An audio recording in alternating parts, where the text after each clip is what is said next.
नमस्कार, बहुत स्वागत है आपका न्यूज़ 18 के डिजिटल प्लेटफॉर्म पर। थलपति विजय की टीवीके ने तमिलनाडु चुनाव में पहली बार द्रविड़ दलों के अलावा सबसे बड़ी पार्टी बनकर इतिहास रच दिया है। राजनीति में पूरी तरह सक्रिय होने का स्पष्ट संदेश देकर जनता में अपनी गंभीरता का भरोसा दिलाया है टीवीके ने। डीएमके और एआईएडीएमके की अगर बात करें तो उनके साथ गठबंधन से इनकार कर भ्रष्टाचार विरोधी विकल्प दिया था। आइए आपको बताते हैं कि तमिलनाडु में थलपति विजय ने ऐसा क्या कमाल किया जो रजनीकांत और कमल हसन तक नहीं कर पाए। जब कोई फिल्म स्टार राजनीति में कदम रखता है तो सीरियस नहीं लिया जाता है उन्हें। समझदार वोटर जानते हैं राजनीति उनकी फील्ड ही नहीं है। फिल्म स्टार जनता की समस्याओं पर उतना तवज्जो नहीं दे पाएंगे जितने फुल टाइम पॉलिटिशियन दे सकते हैं। थलपति विजय भी वोटर्स की इस सोच से अनजान नहीं थे। साउथ सिनेमा के सुपरस्टार थलपति विजय ने राजनीति के मैदान में भी धमाल मचा दिया। विजय की पार्टी टीवीके ने सोमवार को तमिलनाडु के चुनावी इतिहास में एक तरह का रिकॉर्ड बनाते हुए सत्तारूढ़ द्रमुक और उसके अध्यक्ष मुख्यमंत्री एमके स्टालिन को उनके कोलाथुर निर्वाचन क्षेत्र में करारी शिकस्त दी। सबसे बड़ी पार्टी बनकर उभरी। 1967 में राज्य में पहली गैर कांग्रेसी सरकार के सत्ता में आने के बाद से ये पहली बार है जब दो द्रविड़ दलों के अलावा कोई अन्य पार्टी चुनाव में विजय हुई। ऐसे में सवाल उठता ये है कि विजय ने ऐसा क्या किया कि इन्हें पहले ही चुनाव में इतनी बड़ी जीत मिल गई। इससे पहले साउथ के सुपरस्टार रजनीकांत, कमल हसन ने भी कोशिश की लेकिन राजनीति के क्षेत्र में वो कमाल नहीं कर पाए। थलपति विजय ने जो कर दिखाया।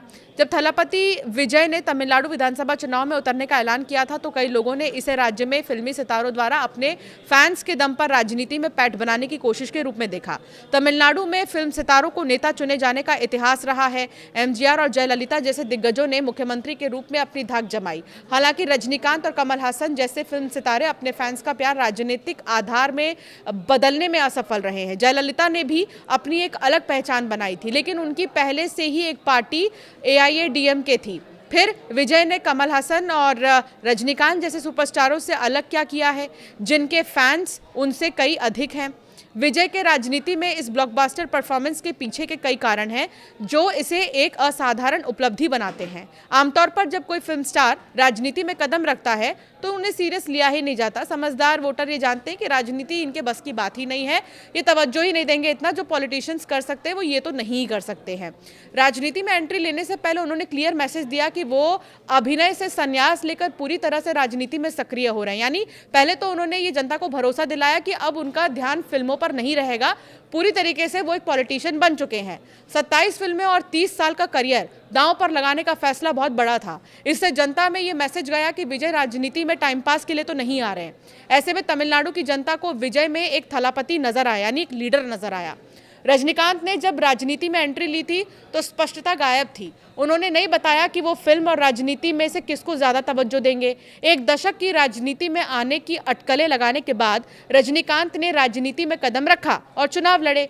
बिना ही गायब हो गए, चुनाव नहीं लड़े वो। महत्वपूर्ण बात यह है कि रजनीकांत जिनकी सिगरेट झटकने की अदाएं या धूप के चश्मे के साथ किए जाने वाले करतब दर्शकों को मोहित कर लेते थे, मतदाताओं को ये विश्वास दिलाने में विफल रहे कि वो लंबे समय तक राजनीति में मजबूती से टिके रहेंगे।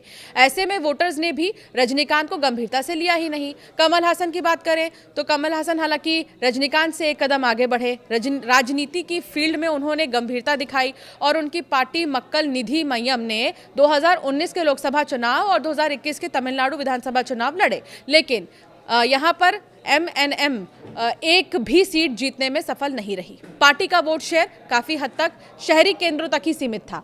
2026 तक हसन की जो एमएनएम का प्रभाव है वो कम हो गया और अभिनेता अब डीएमके के समर्थन में राज्यसभा सांसद हैं। विजय का टीवीके को द्रविड़ पार्टियों से अलग दिखाने का प्रयास एक मास्टर स्ट्रोक साबित हुआ। शुरुआत में ही टीवीके ने डीएमके और एआईएडीएमके दोनों के साथ गठबंधन से साफ इनकार किया। उन्होंने साफ कर दिया था कि वो अलग ही चलेंगे। इससे विजय को भ्रष्टाचार विरोधी मजबूत रुख के साथ एक स्वच्छ विकल्प के रूप में खुद को पेश करने में मदद मिली है। इससे न केवल शहरी और युवा मतदाताओं के बीच टीवीके को वैचारिक स्पष्टता मिली, बल्कि विजय को पार्टी की पारंपरिक ढांचे से भी बचने का मौका मिला है। इससे टीवीके की जनता के बीच में एक अलग पहचान बनकर उभरी और इसका फायदा उन्हें मिल गया। इसीलिए कहा जा रहा है कि जहां रजनीकांत नहीं चल पाए, जहां कमल हसन नहीं चल पाए, वहां विजय चल गए हैं, क्योंकि उन्होंने सीरियसली लिया राजनीति को और ये जनता के बीच में उन्होंने रखा कि वो कितना ज़्यादा इंटरेस्टेड है राजनीति के लिए। युवा वर्ग भी उनके साथ में नजर आया है, तो ये उनके प्लस पॉइंट्स हैं और इसीलिए उनकी बातों को गिनाया जा रहा है। साथ ही जो उन्होंने घोषणा पत्र जारी किया था वो भी ज़्यादा काफ़ी चर्चा में रहा है।